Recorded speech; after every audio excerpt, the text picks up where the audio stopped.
Iniciamos el tema 4, trastornos de la inmunidad. Vamos a hacer un breve recuerdo de lo que es el sistema inmunológico. Es una red de células y órganos a todo lo largo del cuerpo que ha evolucionado para defender al cuerpo contra ataques de invasores extraños. Pueden ser biológicos, pueden ser físicos, etcétera, ¿no? Los llamamos extraños, sí, porque no pertenecen a nuestro sistema.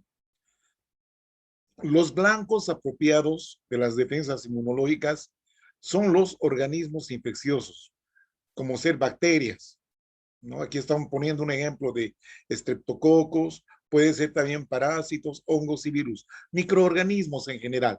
Esos son los blancos apropiados o son los objetivos de nuestras defensas inmunológicas. Bien, ¿cómo es la respuesta inmunitaria normal? Tenemos un tipo de respuesta que es la inmunidad innata o natural, que está presente desde el nacimiento, siendo la primera línea contra los microorganismos invasivos. Sus características son, está presente de por vida, durante toda nuestra vida nos va a acompañar. No es específica, carece de memoria y no cambia de intensidad con la exposición. Ya vale decir que si es que nosotros tenemos contactos repetidos con los mismos microorganismos, la respuesta va a ser la misma. No hay mayor intensidad ni menor. Eso es lo que ocurre en la inmunidad innata o natural, que está presente desde el nacimiento. Es útil frente a microorganismos piógenos. Quiere decir microorganismos que producen pus, ¿no? También hongos y parásitos multicelulares. Y esta dinámica de los mecanismos inmunológicos incluye tres componentes. Uno es físico-químico, ¿ya? Esto puede ocurrir en la piel, mucosas, en las secreciones y los cilios. Ya, gracias a estas secreciones de piel y mucosas principalmente, efectúan un lavado y una limpieza continua.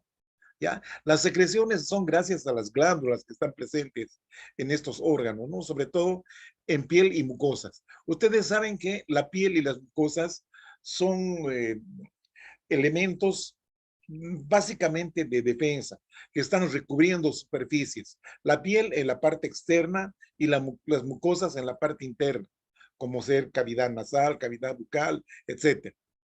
Bueno, tenemos otro mecanismo que es el mecanismo humoral. Ya se traduce con la activación del complemento. La lectina de unión a la manosa. ¿Sí? Esto es importante porque gracias a esto el proceso de fagocitosis va a funcionar. Lo mismo, las opsoninas adicionales y también la proteína C reactiva y otras enzimas proteolíticas. Entonces, está dentro de lo que se llama los mecanismos humorales de la reacción inmunitaria natural. Y también tenemos la inmunidad celular, donde están presentes las células, como su nombre lo indica, ¿no? Aquí menciona neutrófilos, eosinófilos, mastocitos, linfocitos citolíticos naturales, los natural killers, ¿cierto?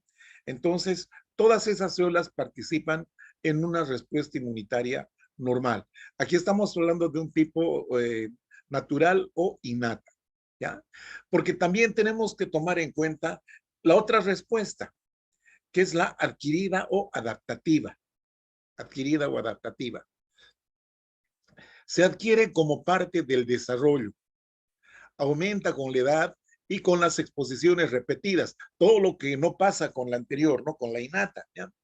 Tiene especificidad y memoria, por lo que se la denomina adaptativa. O sea que nuestro sistema se adapta, ¿ya? Ante ante los constantes ataques de los microorganismos. ¿sí?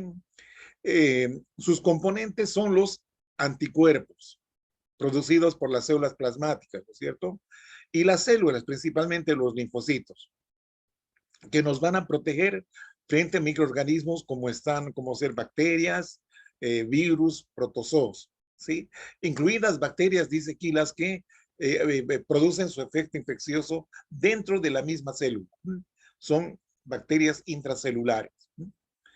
En general, las respuestas inmunitarias innata y adquirida no se activan independientemente, sino que se complementan entre sí. Aquí hay otro detalle de la inmunidad innata. En este tipo de inmunidad existen receptores de reconocimiento en la membrana celular y en la superficie interna de los endosomas.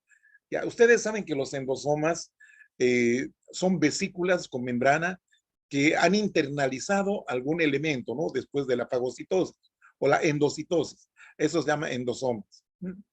Entonces, estos receptores pueden reconocer microorganismos patógenos.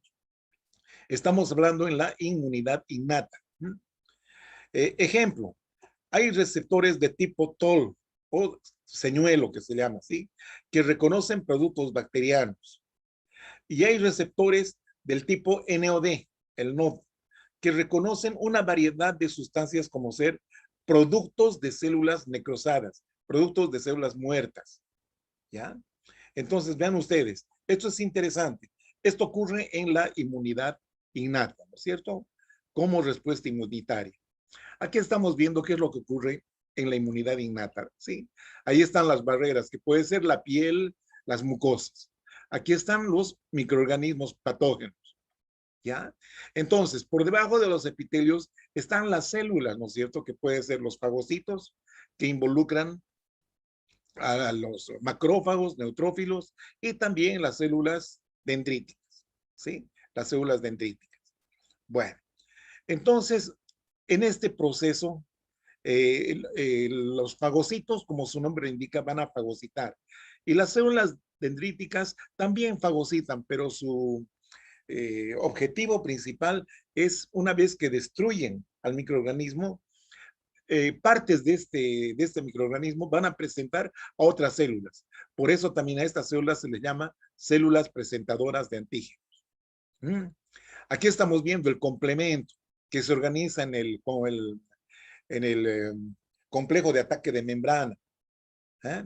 Y aquí tenemos los linfocitos natural killers, ¿no? Los citolíticos naturales, que también pueden atacar a microorganismos, que pueden ingresar. Ya pueden atacar, pero no es muy específico este mecanismo, pero están presentes, están en la línea de defensa. En la inmunidad adaptativa, es posible que el microorganismo, una vez que ingrese, ¿sí?, sea reconocido por un linfocito B, ya, porque puede que antes de haya tenido contacto, por lo tanto, tiene memoria. Entonces, una vez que lo reconozca, se activa y entonces empieza a proliferar y producir anticuerpos. Ahí están los anticuerpos. ¿Y qué hacen estos anticuerpos? Se unen a receptores de los microorganismos. Ahí están viendo, ¿ya? Y esto facilita la fagocitosis. Aquí están los plasmocitos, ¿no?, que son los linfocitos B activados.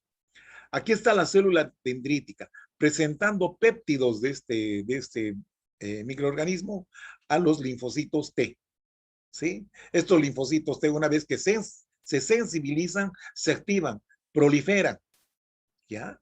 Y entonces producen su efecto, ¿no es cierto? Son los linfocitos T efectores. Estos generalmente son los citolíticos, ¿no? Los linfocitos citolíticos. Bien. Entonces tenemos acá lo que les decía. En la inmunidad innata tenemos receptores extras, extracelulares, como el receptor tipo TOL, ¿no es cierto?, que tiene afinidad por los productos bacterianos. Por otro lado está la lectina, también es otro receptor, que tiene, digamos, afinidad con polisacáridos microbianos, tipo lanmanosa, por ejemplo. ¿Mm? Bien, entonces esto sirve para que tengamos, digamos, una unión, ¿sí? Una unión de los productos bacterianos con el receptor tipo TOR, ¿ya? Entonces, Una vez dentro del citosol, dentro de la célula, tenemos acá receptores del tipo NOD, ¿ya? Que son específicos para peptidoglucanos, bacterianos, productos de células necrosadas o dañadas. ¿Mm?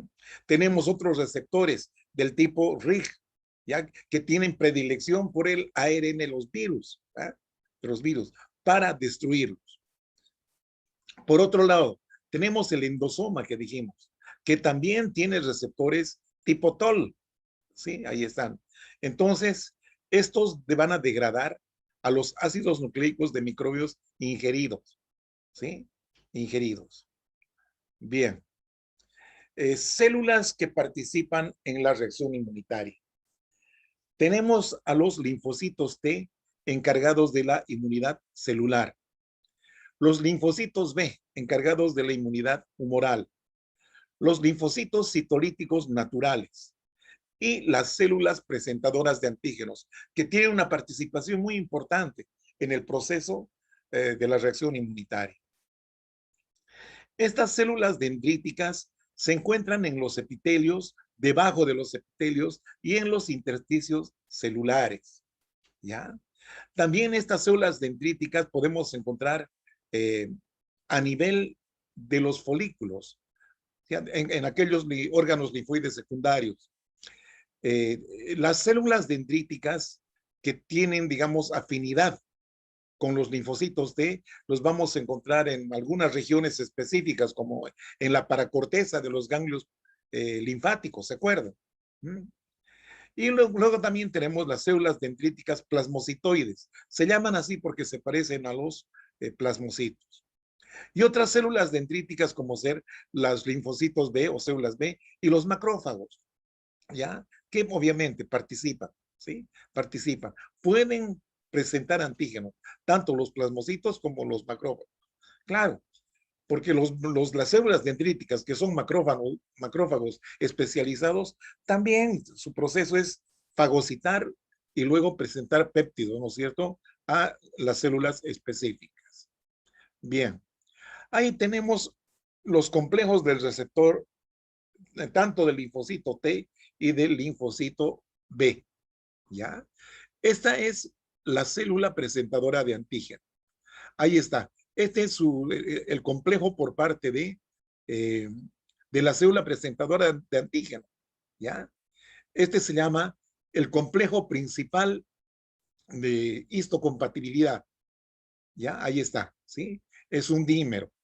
Bueno, aquí está el antígeno presentando a todo este complejo, ¿no es cierto?, del receptor de las células T en este caso. ¿Mm? Ahí tenemos la señal principal, que es el complejo principal de histocompatibilidad con el heterodímero del receptor de la célula T. Bien, este es el principal contacto. Pero hay una señal, digamos, concomitante, ¿sí? Que es esta señal 2, ¿no?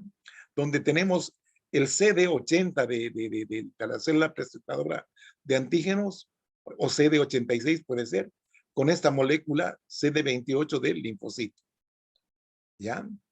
Por esta célula, por ejemplo, es un linfocito helper, ¿no es cierto?, coadyuvante, ¿ya? También se le llama por esta característica que tiene el CD4 positivo.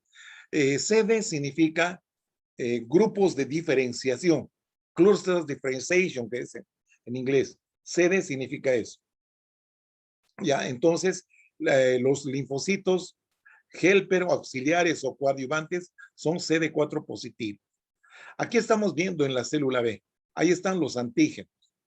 Aquí está la molécula de anticuerpo que produce o que sintetiza la célula B. Aquí también hay una señal doble.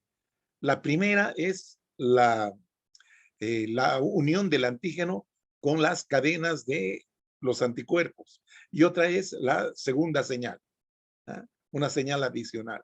Ahí podemos ver la proteína del complemento, que interactúa con la CD21 en este caso, de la célula del linfocito B.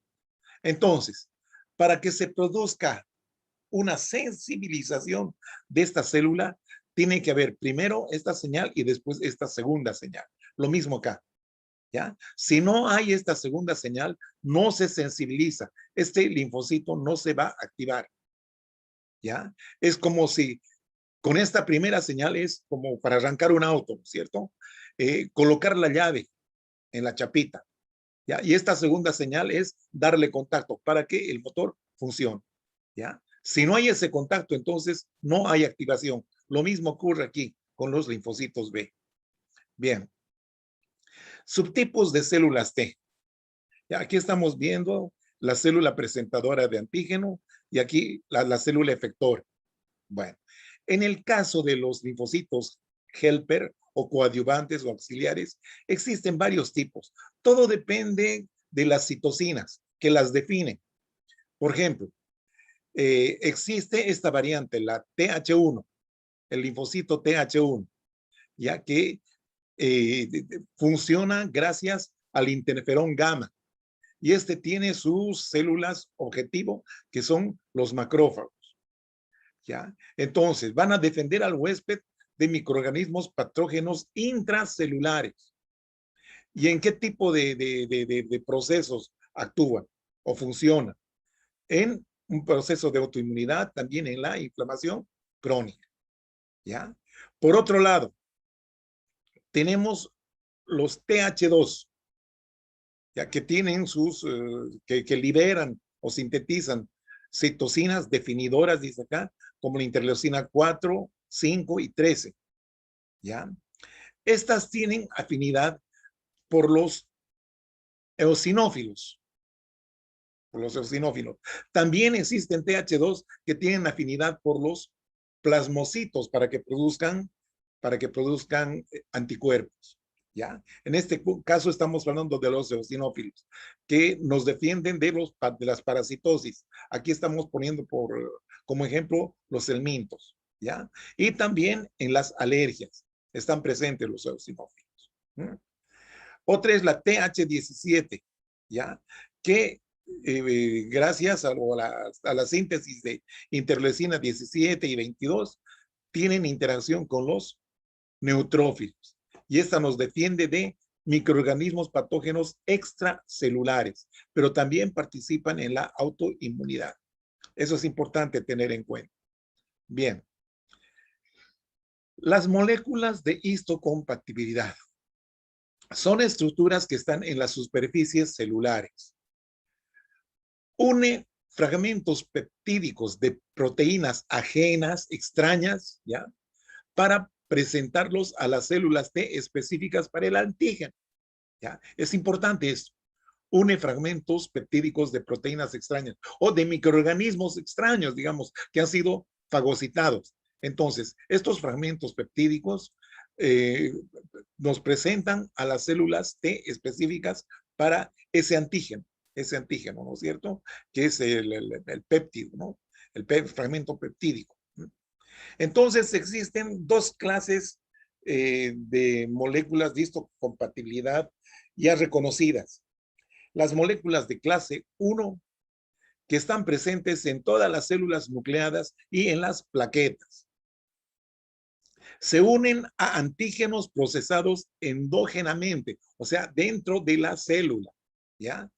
Pueden ser productos virales. Ustedes saben que los virus, para ejercer su actividad dañina, tienen que estar obligadamente dentro de la célula, ¿ya? Son intracelulares obligados, ¿ya? Por un lado. Y por otro lado, las células tumorales son células que han perdido, digamos, el control de división celular, el control de crecimiento, ¿verdad? Entonces, estas células son totalmente autónomas y además son células que están, digamos, dividiéndose, transformándose, produciéndose mutaciones adicionales, son totalmente, digamos, autónomas, pero no obedecen a ningún patrón, a ningún orden. Bien, estas moléculas clase 1 son reconocidas por las células CD8 positivas, vale decir, por las células citotóxicas. ¿ya? O los linfocitos T citotóxicos. Otro tipo de moléculas de histocompatibilidad son las clase 2, que tienen una distribución más restringida, ¿sí?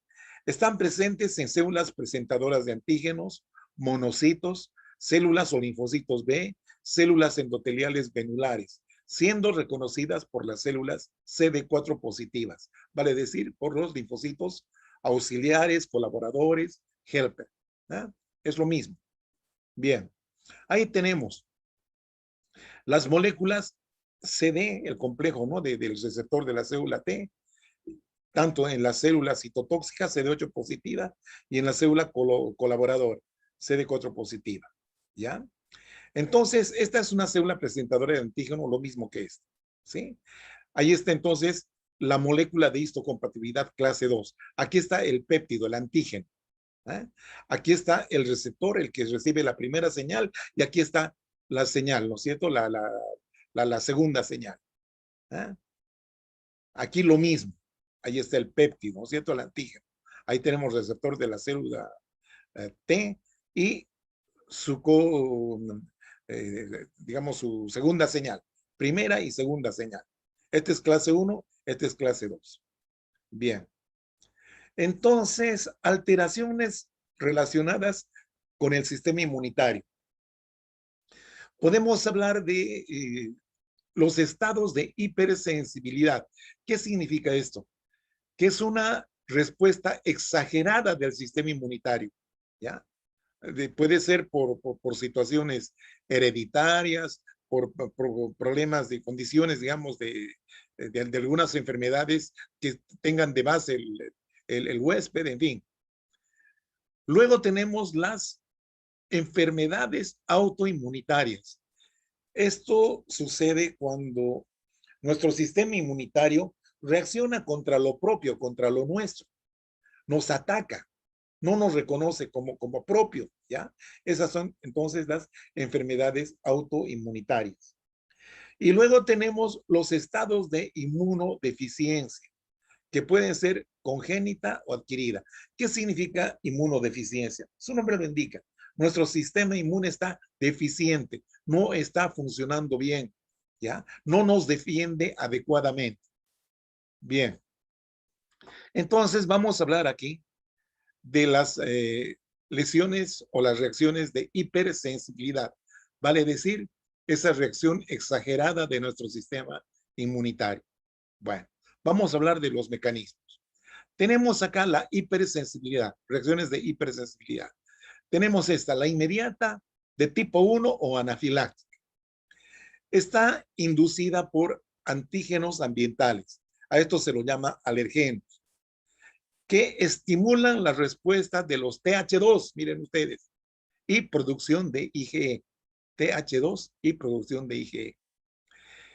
Esta inmunoglobulina recubre a los mastocitos principalmente y basófilos también, produciéndose la degranulación de los mismos. ¿Ya? Y los contenidos de esos gránulos de mastocitos y basófilos contienen abundantes aminas vasoactivas. La reacción puede ser local, como una rinitis leve, o sistémica, que puede traducirse en una anafilaxia mortal. Bien, ahí tenemos los diferentes alergenos ambientales.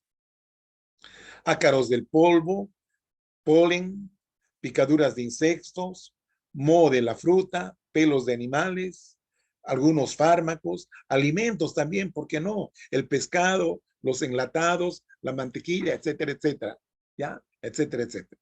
Bueno, entonces, ¿cómo funciona este asunto? Existe un primer contacto, un primer contacto. Por ejemplo, aquí estamos hablando de un alergeno, el polen, ¿sí? Que va a ingresar por nuestra vía respiratoria. Aquí tenemos nuestro epitelio, ¿ya? Epitelio. Bien. Este alergeno puede penetrar a través de las células epiteliales, ¿sí? Y puede ser captado por una célula dendrítica que está debajo de los epitelios, dijimos, ¿no es cierto? Ahí está bien. O puede ser atrapado por un linfocito B. ¿Qué es lo que va a ocurrir? Que esta célula dendrítica procesa mediante fagocitosis a este polen y sus fragmentos los presenta a un linfocito T virgen, un linfocito T del tipo helper, ¿no es cierto? Virgen. ¿Eh? Este otro está siendo atrapado o está siendo contactado por un linfocito B, ¿sí? Un linfocito B, que al tener contacto con el anticuerpo que está procesando, se va a activar también. Entonces, ¿qué es lo que está produciendo acá? Activación de linfocitos TH2, aquí está el linfocito TH2, ¿sí? Y cambio de clase a IG en linfocitos B. O sea, que los linfocitos B, una vez que se activan, se convierten en célula plasmática o plasmocito que va a secretar IG. Ahí está la IG. Y aquí está el linfocito, ¿sí? Bueno, entonces, estos linfocitos TH2 tienen cierta afinidad, no solamente por los eosinófilos, como hemos visto antes, sino también por los linfocitos B, activándolos y convirtiéndolos en células activas o células plasmáticas o plasmocitos. Bien, ¿qué es lo que va a ocurrir? Va a ocurrir la unión de la IG que han producido a estos fragmentos, estos receptores de alta afinidad en los mastocitos. Ahí está el mastocito. Ahí está el FCERI, son receptores de alta afinidad para la IgE. ¿Ya? Entonces, esto va a hacer que este mastocitos se sensibilice, ya está sensible, ¿ya? No se olviden, el alergeno llegó hasta acá en una primera instancia, ¿ya? Pero si esta persona vuelve a aspirar estos alergenos, entonces estos ya están sensibilizados. El alergeno directamente se va a estos mastocitos que ya tienen receptores antipolen, ¿ah? Antipolen, exposición repetida al alergeno. Entonces, ¿qué es lo que va a ocurrir? Activación del mastocito con la liberación de los mediadores, ¿sí? Los mediadores. Hay una degranulación. Entonces, estos mediadores pueden tratarse de aminas vasoactivas, mediadores lipídicos que van a producir la reacción de hipersensibilidad inmediata, ya minutos después de la exposición repetida al alergeno. Esta es la repetición. Y también citocinas, que son las encargadas de la reacción tardía, 2 a 24 horas después de la exposición repetida al alergeno. Miren, qué interesante. Bien, signos y síntomas. Bueno, hay secreción, ¿sí? Hay enrojecimiento de los ojos, de la nariz, hay secreción nasal, ¿sí? Hay lagrimeo, hay picazón, hay este rash, ¿no es cierto? Esta urticaria que podemos ver acá, ¿no? Aquí está el rinitis alérgica, ¿no? Que está periorificial, ¿no es cierto? Alrededor de ojos, boca, nariz, ¿no? Entonces, esos son los principales síntomas que ya vamos a ver un poquito mejor luego. La anafilaxia local, alergias atópicas. ¿Qué es la atopía? La atopía es una predisposición hereditaria al desarrollo de reacciones inmediatas locales de hipersensibilidad tipo 1. Ahí está la cosa. Afecta al 10% de la población y se manifiesta por urticaria, esos rashes, ¿no es cierto? Eh, Angioedema, dificultad respiratoria, rinitis y asma. Los principales mediadores son la histamina, las proteasas y otros contenidos del gránulo, ¿no es cierto? Del gránulo del mastocito. También las prostaglandinas y los leucotrienos tienen su efecto, ¿no? Y así también como algunas citocinas, ¿ya? Entonces, estos productos son los responsables de reacciones vasculares, ¿ya? Y del músculo liso inmediatas. Y también las citocinas, sobre todo en la reacción de fase tardía, que va a producir una inflamación. ¿Mm? Una inflamación. Bien, entonces acá tenemos en esta tabla ejemplos de trastornos causados por la hipersensibilidad inmediata. Tenemos acá los síndromes clínicos, ¿no? Anafilaxia, puede verse ambientales o fármacos, alimentos, etcétera. ¿Ya? Acá tenemos sus manifestaciones. Reducción de la presión arterial que puede causar shock, causada por dilatación vascular, obstrucción de la vía respiratoria por angioedema, dijimos, ¿no? El asma bronquial, obstrucción de vías respiratorias causadas por hiperactividad del músculo liso bronquial, inflamación y reacción tisular por reacción de fase tardía. Inflamación, ¿no? Esa es la inflamación.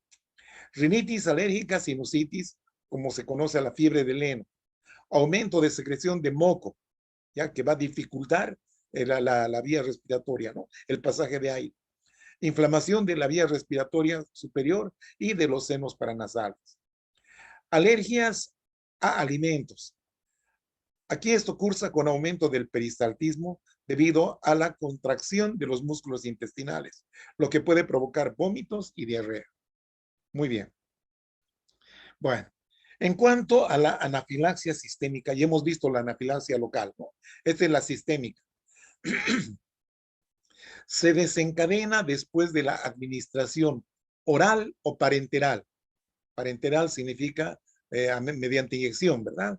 Como antisueros, fármacos, hormonas. La gravedad depende del grado de sensibilización previa del huésped, del paciente. Minutos después de la inoculación se produce prurito, urticaria, eritema, seguidos de broncoconstricción, edema laringio, que progresan hasta la obstrucción de la vía respiratoria. El shock y la muerte pueden producirse en los pocos minutos o en algunas horas. Esto en cuanto a la anafilaxia sistémica. Entonces, esto es recapitulando, ¿no es cierto? Aquí está el antígeno, aquí está el IgE, ¿sí? Que está, y ya, este es un mastocito sensibilizado.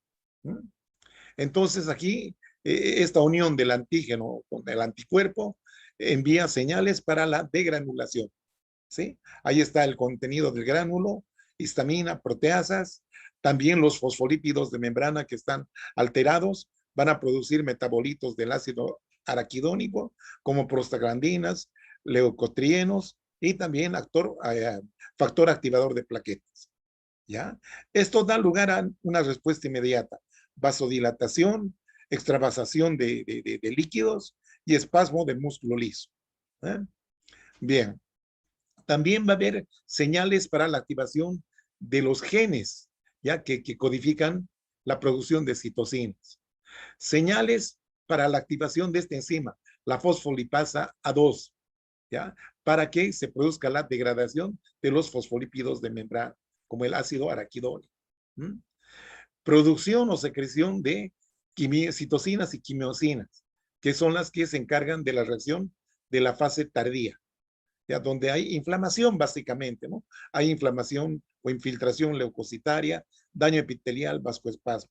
Y eso también contribuyen sobre todo los leucotrienos.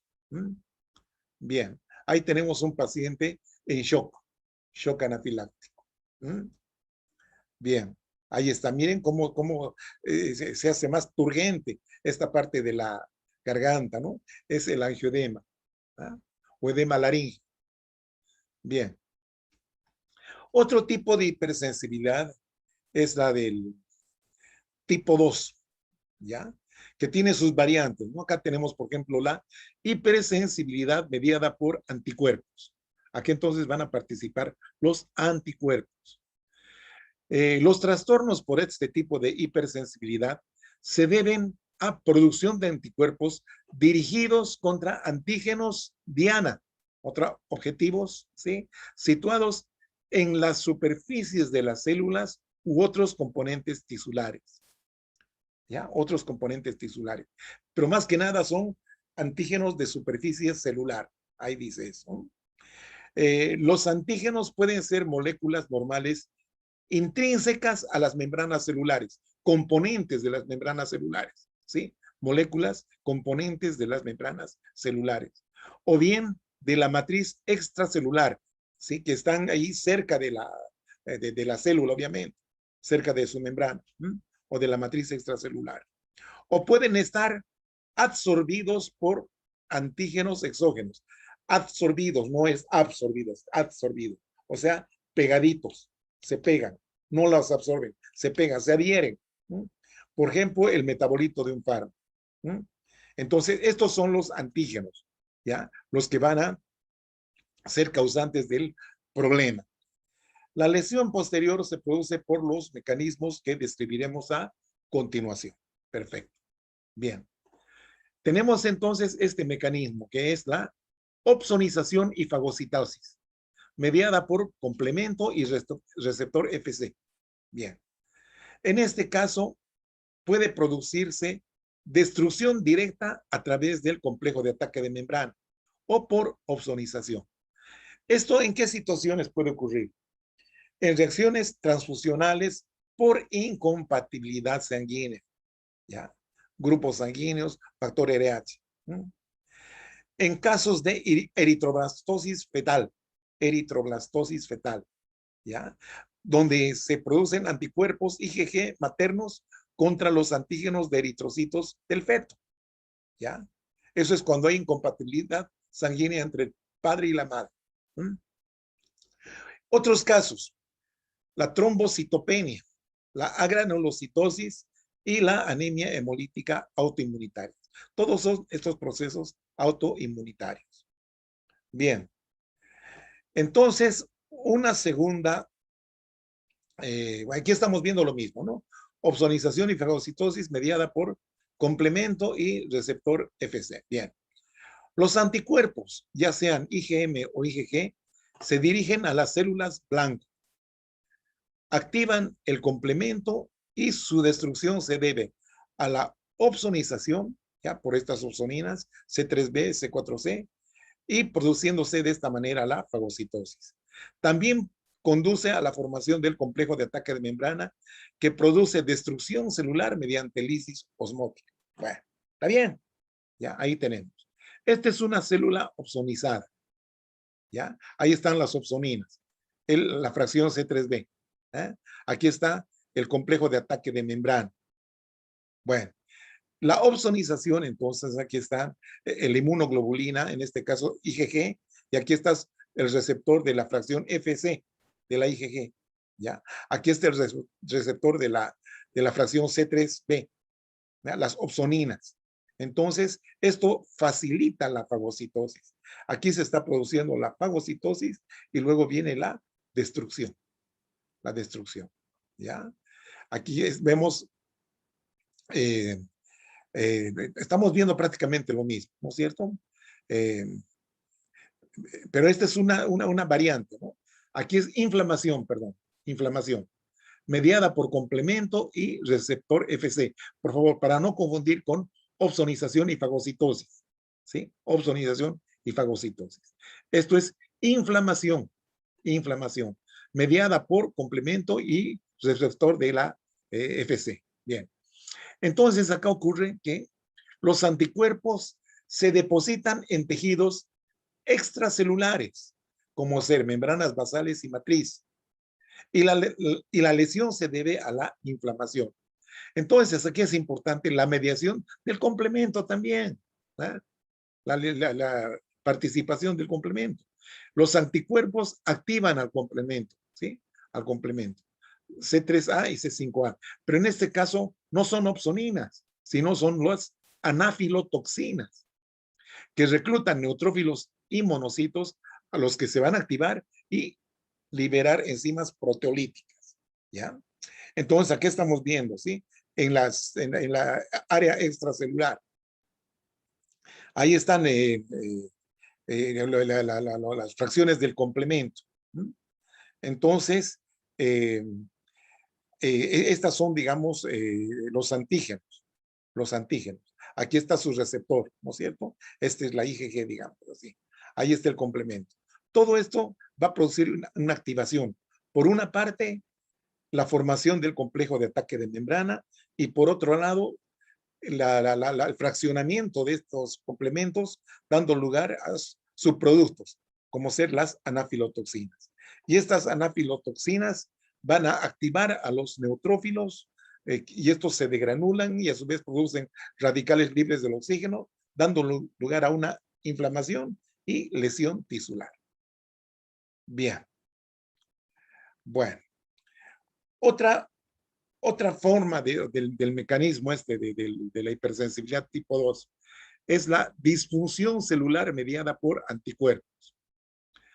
Hay producción de anticuerpos contra receptores celulares. Ya tenemos tres condiciones. Una es la miastenia gravis, ya que es los afectados son los receptores de la acetilcolina en la unión neuromuscular. La enfermedad de Graves, la que está afectada aquí es el receptor de la hormona tiroestimulante, de la TSH. Y otra enfermedad cutánea es el pénfigo vulgar, anticuerpos contra desmosomas. Bien, aquí tenemos, por ejemplo, en el caso de la miastenia gravis, ¿ya? Aquí están los anticuerpos, ¿ya? Los anticuerpos, ¿ah? Que están ocupando el lugar donde tiene que llegar la acetilcolina. Ahí está. Sí, se está degranulando aquí la acetilcolina. ¿Ya? Pero cuando se libera a la hendidura sináptica, los receptores del músculo están ocupados por estos anticuerpos, antirreceptores. Estos son los receptores. Entonces no va a haber efecto, por lo tanto, este músculo no se va a contraer, no va a haber construcción muscular, ¿sí? Los anticuerpos, dice acá, bloquean la unión del neurotransmisor con el receptor. Esto en caso de la miastenia, por ejemplo, eso ocurre, ¿sí? En caso de la enfermedad de Graves, aquí está el tirocito que tiene que ser estimulado por la TSH para que produzca hormonas tiroideas. Pero ¿qué pasa con el receptor de la TSH? Está ocupado por anticuerpos antirreceptor de la TSH. Por lo tanto, la hormona no va a hacer efecto y no se producen hormonas, dando lugar a la enfermedad de Graves. ¿No? A la enfermedad de Graves, que es una especie de bócido. Entonces, los anticuerpos son los que estimulan al receptor sin hormona, produciéndose un hipertiroidismo. ¿Ya? Pero sin hormona, solamente por estos receptores que están estimulando al tirocito. Bueno, entonces ahí tenemos la miastenia gravis, que se detecta principalmente en los párpados, ¿no? Son párpados flojos que no se los puede subir. ¿Ah? Ahí estamos bien. Miastenia gravis. Esta es la enfermedad de Graves, ¿ah? El hipertiroidismo, donde hay esta condición que llama exoftalmos. La piel, sobre todo a nivel de la zona pretibial, se torna turgente, ¿ya? Y ante cualquier mínima contacto con algo fuerte, se producen estas equimosis, ¿no? Estas lesiones, estos moretones, llamemos así. Bien. Y la otra condición era el pénfigo, ¿no? El pénfigo es cuando hay anticuerpos contra las uniones, ¿no es cierto? Los desmosomas, anticuerpos antidesmosoma. Entonces, los desmosomas prácticamente no funcionan y las células quedan sueltas, produciéndose una serie de ampollas, ¿ya? Es por eso que esta enfermedad cutánea, que es el pénfigo, se caracteriza por la presencia de ampollas. ¿Ah? Bien. Entonces, vamos a la hipersensibilidad tipo 3, o también llamada enfermedad por inmunocomplejos. Acá el detalle es que se forman inmunocomplejos. Por eso se llama enfermedad por inmunocomplejos, ¿verdad? ¿Y qué es un inmunocomplejo? Son uniones de antígeno más anticuerpo.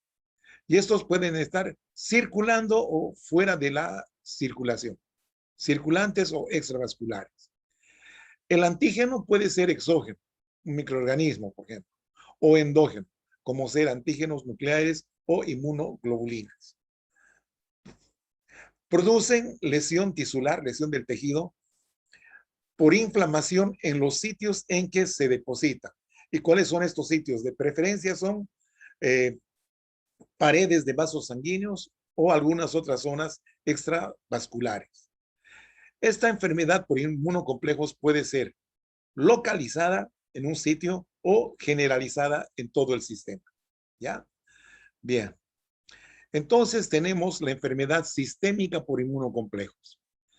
La enfermedad del suero aguda es el prototipo de la forma sistémica. Aquí es por la inoculación de suero de caballo, que antiguamente se utilizaba, ahora ya no tanto. Patogénico. Formación de inmunocomplejos circulantes durante una semana.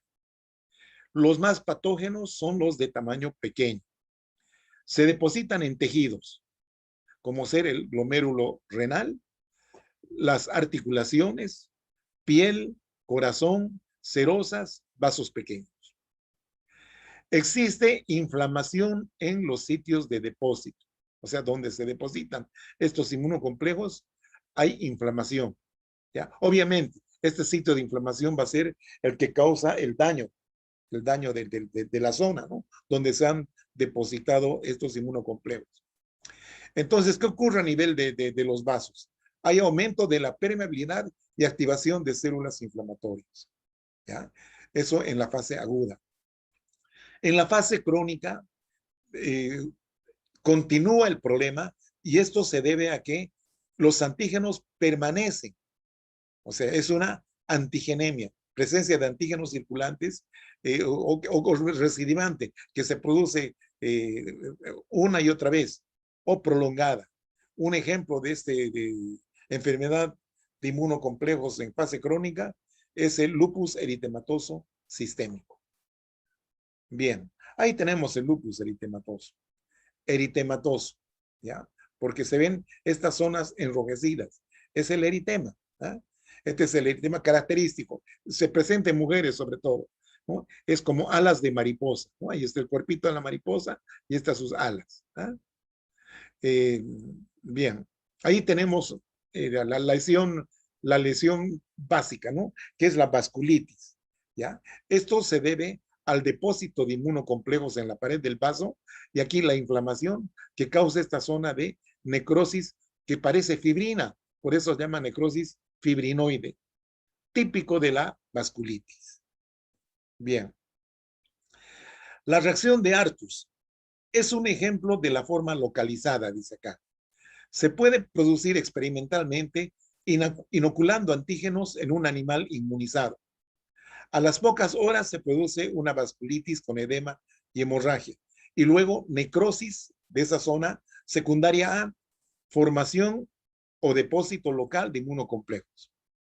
Formación de trombos en esos vasos que están dañados con producción de isquemia local y luego la muerte de ese tejido que no recibe aporte sanguíneo, obviamente. ¿Ya? Muy bien. Hipersensibilidad mediada por células T. O sea que esta es la hipersensibilidad tipo 4. ¿Ya? Esto se lleva a cabo por la acción de linfocitos T específicamente sensibilizados. Aquí tenemos una forma, ¿no? La hipersensibilidad tipo retardada, ¿ya? Se trata de una reacción tisular a los antígenos administrados a sujetos inmunizados, ¿ya? Reacción tisular, antígenos administrados a sujetos inmunizados. Esta reacción, ¿ya? En esta reacción, perdón, un antígeno administrado en la piel de un sujeto previamente inmunizado da lugar a una reacción cutánea detectable en un lapso de 24 a 48 horas. De aquí el término de tardía. Al contrario de la hipersensibilidad inmediata que vimos en el primer mecanismo, ¿se acuerdan? Esta es la tardía, ¿no? Entonces, la reacción es mediada por células CD4 positivas del tipo TH1, ¿ya? Al encontrarse, ¿sí? Con antígenos asociados al complejo principal de histocompatibilidad, clase 2. Otra variante es la citotoxicidad mediadas por células T. Citotoxicidad mediadas por células T. Responde ante células infectadas con virus. También se presenta en la diabetes tipo 1 y rechazo del injerto. ¿Ya?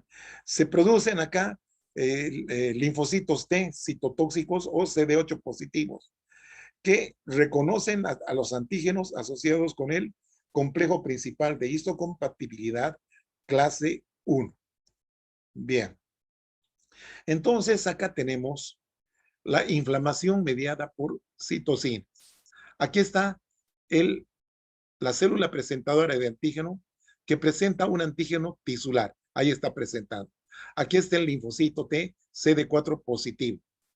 ¿Ya? Entonces, al sensibilizarse este linfocito, ¿ya? Por este mecanismo, se activa y libera citocinas. Y estas citocinas son las causantes de la inflamación. Aquí tenemos un neutrófilo, un macrófago, que al liberar su artillería enzimática van a producir la lesión tisular. Aquí está el tejido normal y por la inflamación que se produce hay lesión tisular, ¿ya? Mediada por citocinas. Esta está mediada por linfocitos T, ¿ya? Este es por linfocitos helper, ¿no es cierto? O coadyuvantes. Esta es por linfocitos citotóxicos. Aquí lo mismo. La célula presentadora de antígenos presenta un antígeno tisular. ¿Sí? Sensibiliza los linfocitos T CD8 positivo. Estos se activan y empiezan a proliferar. Pero estos actúan en células que tienen este tipo de antígeno intracelular, dentro de las células, ¿ya? No es como estas extracelulares, sino dentro de las células. Esto ocurre en células infectadas por virus, células tumorales, ¿ya? Estas liberan una serie de sustancias que van a reventar a la célula, ¿no es cierto? Muerte celular y lesión tisular, ¿ya?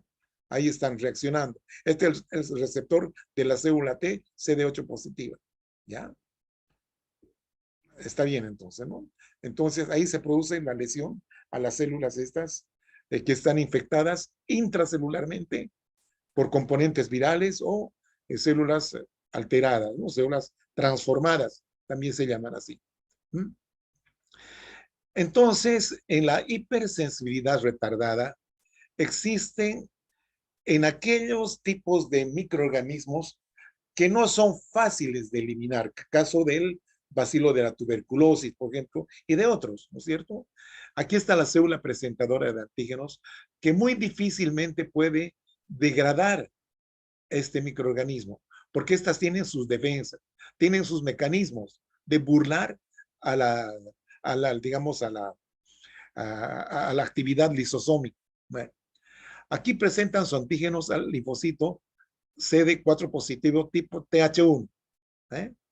Entonces, esta se sensibiliza y libera una serie de sustancias como el factor de necrosis tumoral e interferón gamma. ¿Ya? Esto produce reclutamiento de monocitos para activarlos y convertirlos en macrófagos. Y estos macrófagos, por la actividad del interferón gamma, ¿sí? Tienden a formar eh, acúmulos, ¿sí? Acúmulos de células, ¿ya? De estos macrófagos que cambian su morfología. Se vuelven más alargados como células epitelioides, ¿no? Por eso se les llaman las células epitelioides, que muchas veces se fusionan y forman las células gigantes multinucleadas, ¿ya? Están rodeadas por linfocitos, generalmente, y también macrófagos. Y periféricamente existen fibroblastos y depósitos de matriz, con la finalidad de focalizar a este granuloma. El granuloma, entonces, ¿no? Esto ocurre en la tuberculosis, la lepra y otros tipos de células o de infecciones crónicas. Ahí tenemos, miren, ya conocen esto. Los granulomas, la célula gigante, multinucleada y los núcleos dispuestos en corona, ¿no es cierto? Ahí está una granulomita pequeño, acá otro, ¿sí? Acá otro. Ahí están los linfocitos, miren alrededor. Y aquí está la fibrosis. Bien. Ocurre prácticamente lo mismo, el mismo mecanismo es en la dermatitis de contacto. ¿Mm? Contacto con material, digamos, que no tolera la piel del huésped, ¿no? Del sujeto. Entonces aquí se produce una serie de reacciones que en este caso ha habido una sobreinfección. Esto puede ser debido a una chinela, por ejemplo. ¿Ah? Entonces acá hay, miren, necrosis supurativa, ¿no? Hay pus y una inflamación bastante importante. ¿Ah? Dermatitis de contacto. Ahí tenemos, ¿sí?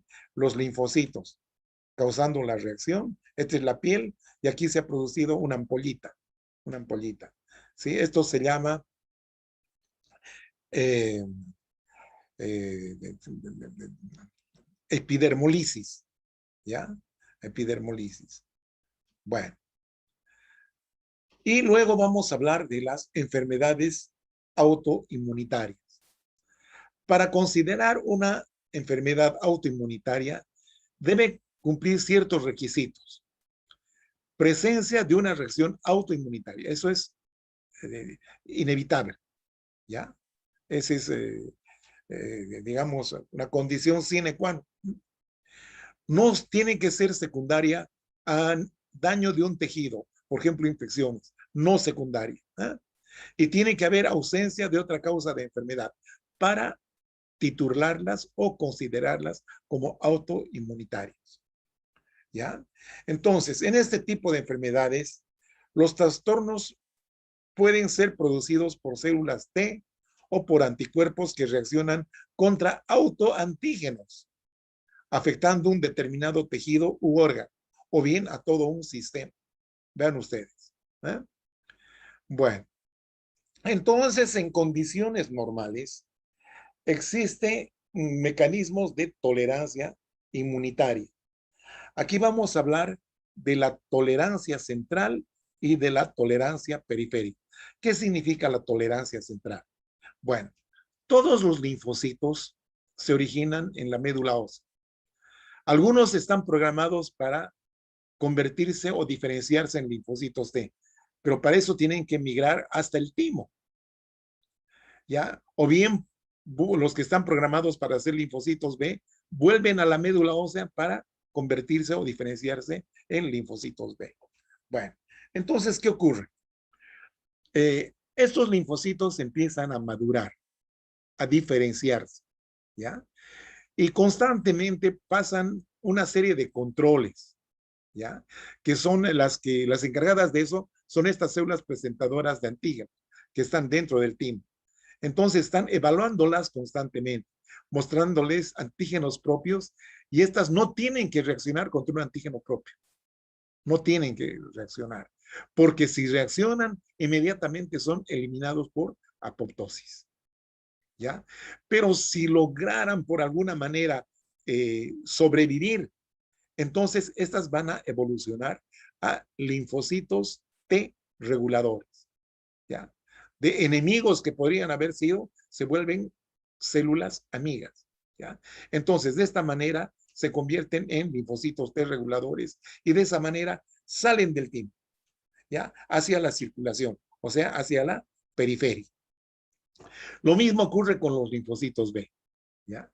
El linfocito B es evaluado. Si estos reaccionan produciendo anticuerpos contra lo propio, son eliminados. Y si tienen suerte, ¿ya? A estos se les reconsidera. Es como si dieran un examen de segunda instancia, digamos. Y en este caso, estos se reacomodan ya su situación. Entonces, este proceso se llama edición del receptor. O sea, que ese receptor ya no va a reaccionar, ya no va a ir contra los antígenos propios, ¿no es cierto? Entonces, estos se salvan y pueden salir a la circulación. Bueno, entonces, ¿qué es lo que pasa?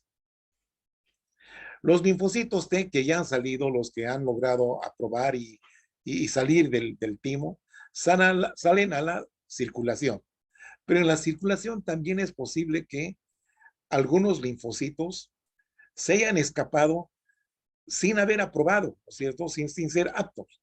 Entonces están circulando, o bien que salen de algún otro tejido, de aquellos tejidos que se llaman tejidos ocultos, ¿no? Como ser el sistema nervioso central, el testículo y el ojo, donde este tipo de antígenos no entra en contacto con la sangre ni con la linfa, ¿no?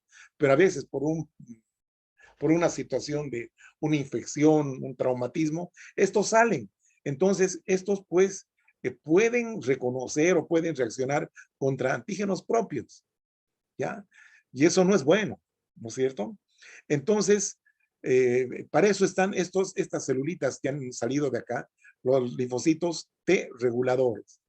Entonces, estos van a estar siempre en contacto con células presentadoras de antígeno y con estos linfocitos B, que si están reaccionando contra lo propio, entonces los elimina por apoptosis, ¿ya? Entonces, también suele ocurrir la situación en que un linfocito T eh, reacciona contra un antígeno propio.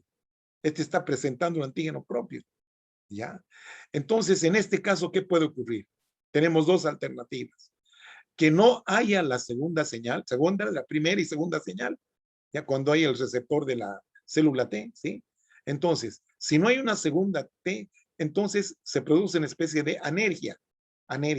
Entonces, no hay respuesta. Entonces, esta no reacciona. Pero si hubiera una respuesta con las dos señales, entonces esta es eliminada por apoptosis, ¿ya? Lo mismo ocurre con las células B. No hay la segunda señal, no se produce la segunda señal, y entonces estas entran en una situación de anergia, ¿sí? No se activa. Bien. Mecanismos de la autoinmunidad. El quiebre, la rotura de la autotolerancia. ¿Qué significa autotolerancia? Significa que nuestro sistema inmunitario es capaz de convivir pacíficamente con nuestros antígenos propios. ¿Ah? Entonces, para que se rompa esta autotolerancia, ¿sí? Y el desarrollo de la autoinmunidad, se va a producir por efectos combinados de genes predisponentes que influyen en la tolerancia del linfocito. O sea que hay un aspecto genético. Y también hay factores ambientales, como las infecciones o la lesión tisular, que alteran la presentación de antígenos propios y las respuestas frente a ellos. ¿Eh? Factores ambientales que pueden cambiar la configuración, ¿verdad? Entonces, eso puede ocurrir. Entonces, esto puede producir rotura de la autotolerancia. Bien, y aquí es lo que veamos, miren, predisposición genética, ya la gente nace con eso, hay cierta predisposición genética. Estos genes predisponentes, ya, llevan al fracaso de la autotolerancia, y entonces esto lleva a que se produzcan linfocitos autorreactivos, ya. Desencadenantes ambientales, tales como infecciones, inflamación, lesión tisular, ¿sí? Aquí están llegando gérmenes, ¿no? Microorganismos. Aquí esta célula presentadora se la come o el macrófago se la come. Estos son fagocitos, ¿no es cierto? Se produce una especie de inflamación, ¿ya? Entonces, estos tejidos van a activar a, a las células presentadoras de antígenos tisulares, ¿ya? Y estas, que es un antígeno tisular, presenta a este linfocito autorreactivo. Entonces, ¿qué es lo que va a pasar? Este linfocito autorreactivo se sensibiliza y se activa. Y al activarse, proliferan. Y estos, como son anticomponentes de los componentes del tejido, ¿sí? Estos van a destruirlos, produciéndose una enfermedad autoinmunitaria, ¿ya?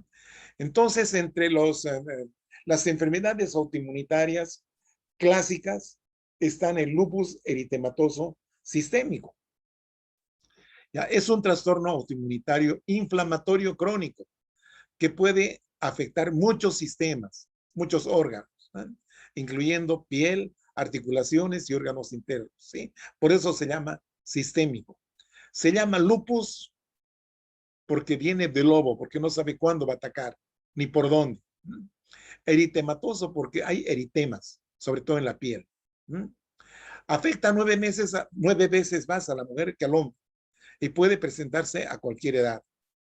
No se conoce completamente el mecanismo o la causa de las enfermedades autoinmunitarias. No se las conoce, ¿ya? Entonces tenemos acá algunos, eh, digamos, algunos aspectos clínicos, ¿sí? Del lupus eritematoso. Aquí estamos viendo en la piel, ¿no es cierto? El eritemen alas de mariposa, en zonas expuestas generalmente, ¿eh? A nivel de las grandes cerosas puede producir derrames, ¿sí? a nivel del pericardio, de la pleura, y a veces del peritoneo. Puede producir a nivel de las válvulas del corazón. ¿Ah? ¿Ya? Entonces acá se ha complicado, miren, con una tuberculosis produciendo derrame, ¿no? Aquí a nivel de los corpúsculos renales, producen nefritis. A nivel de articulaciones, las artritis. A nivel de las articulaciones menores y de la piel de los dedos, el fenómeno de Raynaud, que ya sabemos de qué se trata, ¿no? Son vasoespasmos en la porción distal de los dedos. Bien. Aquí vemos la piel. Esta es la epidermis, ¿no es cierto? Aquí vemos la dermis. ¿Sí? Aquí hay áreas de vasculitis, se pueden ver acá. ¿Sí? Vasculitis. ¿Sí? Aquí también vasculitis. Entonces, vean ustedes, los linfocitos están atacando sobre todo a los queratinocitos basales. Miren cómo atacan. ¿Ah? Están atacando. ¿Ah? Bueno, entonces esto es una característica de la afectación cutánea del lupus eritematoso sistémico. Ahí vemos una nefritis lúpica crónica, donde el riñón ya no tiene esa superficie continua, brillante, no, más bien es bastante moteada, bastante fiera. Ahí estamos viendo eh, en los glomérulos, ¿no? Del corpúsculo, ¿sí? Aquí estos vasos con paredes muy gruesas, mire, por depósitos de inmunocomplejos, eso es, ¿eh? Depósitos de inmunocomplejos. Entonces, tienen este aspecto, ¿no? Como asas de alambre, dicen acá, asas de alambre, característico de la nefritis lúpica.